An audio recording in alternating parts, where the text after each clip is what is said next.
Yes, if I'm understanding your question correctly, you're asking like if you have a product design and you put that product design on different mock-ups, can you pin those different mock-ups? But then yes, because each of those mock-ups will be a different, like basically pin design. So you're creating a pin design, which is like the vertical graphic that you pin on Pinterest, the standard graphic size, and you're going to do that for your different mock-ups, and then you will pin those onto Pinterest. So the answer is yes.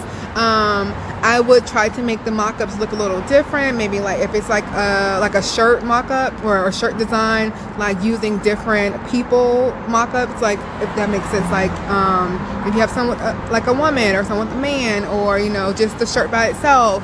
So different things like that. So to Pinterest, the design itself looks different, even though you are like the pin design itself looks different, even though you are promoting the same product, because that's what I'm thinking you're talking about. If I'm wrong, let me know in the comments. And if you have any more questions, leave them below, and make sure to follow me for more Pinterest marketing tips and advice.